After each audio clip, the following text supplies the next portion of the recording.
there is further legal change that will be of real benefit to businesses in Northern Ireland, that ensures that Northern Ireland benefits fully from UK free trade deals. These were key elements in our requirements in our negotiations with the government.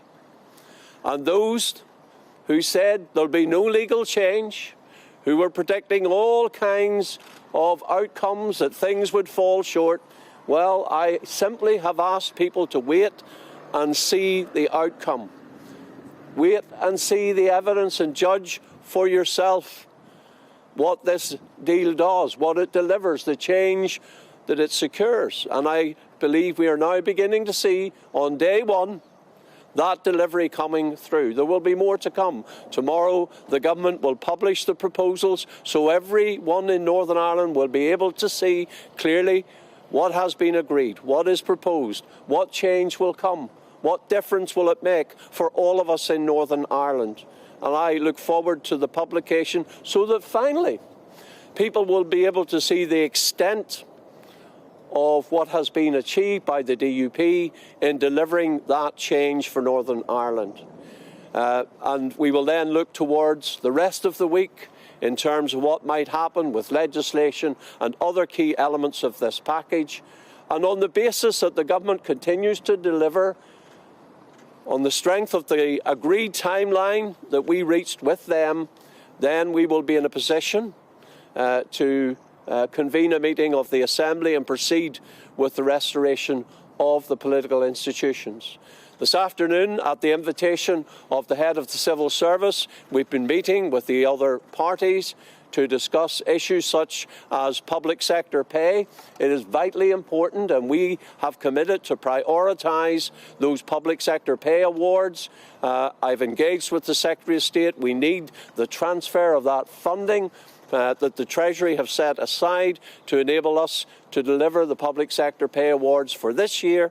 And then there are further discussions to be held about what happens next year and the year after. We have also begun discussions around what will be the priorities for the executive going forward.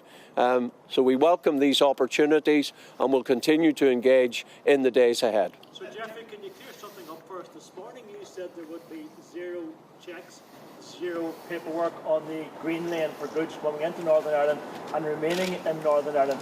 Is that as straightforward as you painted it this morning? Because if it is, that's another significant change, isn't it, on behalf of the EU?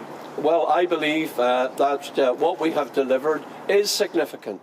So on checks on goods moving between Great Britain and Northern Ireland and staying within the UK, there will no longer be physical checks or identity checks, save where, as is normal in any part of the UK, there is a suspicion of smuggling, of criminal activity, and that's the same for every part of the United Kingdom. On customs paperwork, again, customs declarations, supplementary declarations will be gone. And therefore, we believe this represents a significant change. Some people said, you're going to take the green lane and paint it red, white and blue and put a flag on it. Well, if someone wants to put a flag on it, whatever.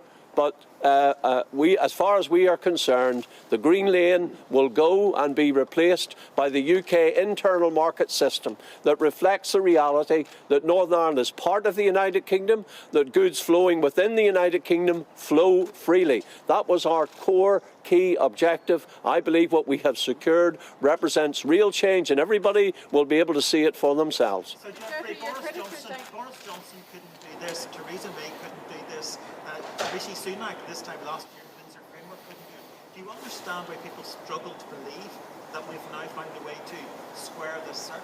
Well, it's one of the reasons, David, why I have held out to get the best deal that we could in the circumstances that we have. It is true that what I inherited in terms of what needed to be taken forward, given what previous Prime Ministers had promised and failed to deliver, I was determined this time to hold out despite all the criticism, all the pressure, to get the best deal that was available at this time. And I believe that what we have delivers real change. And as I said last week in the House of Commons, it's the DUP delivering this change. It's not the people who criticise from the sidelines, who talk big and tough about what needs to happen, but who have actually delivered nothing. The word zero was used earlier. Well, it also applies to what others have delivered. Zero, nothing. The DUP is delivering the change that is needed to restore Northern Ireland's place within the United Kingdom and its internal market. Tracy. Jeffrey, how soon could we see an assembly back? There's talk that it could be Saturday. Is that realistic? Well, let's see how things unfold over the next few days. Well, I want to make the progress that we can make as soon as possible.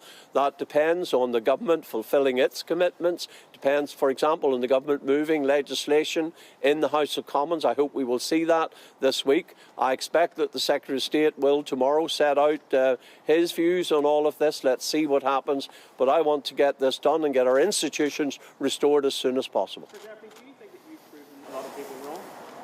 Well, James, I will leave people to make that judgment for themselves. But I believe, certainly when I read some of the things that I've read in the media and on social media, people trying to minimise what we've achieved, I think that people will see, people who don't have a political bias will be able to see clearly and judge fairly what is on offer. And I think what we have achieved, what we've delivered, is significant. It represents significant change. It represents substantial progress for Northern Ireland, including measured against the DUP's 7 tests. Can I ask a question of Sinn Féin? How historically significant is this moment? We're in Northern Ireland, which was carved out of the map for a unionist majority, but you are now willing to serve as a party with a First Minister from Sinn Féin. How does that feel at this moment? How should people ponder this moment? Well, Gary, the office is a joint office. The DUP has in the past shared that joint office. We are Democrats. The election results are there. I wish it had been different. Of course, like any political party, you want to win elections, and I hope that from a unionist point of view, we are learning the lessons that divisions in unionism, especially at election time, do not win unionist seats.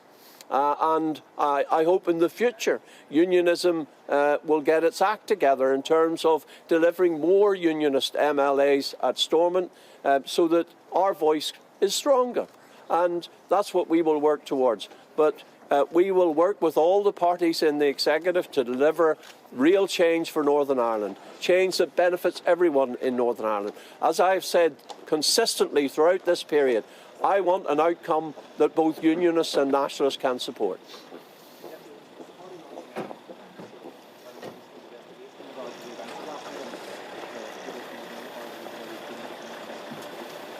Well, David, my focus is not on the distractions. My focus is on the real deal. My focus is on what we've achieved and ensuring that the people of Northern Ireland understand what has been achieved. When we look back in history, we will look back on last night's meeting, and it won't be about the distractions, it will be about the decisions.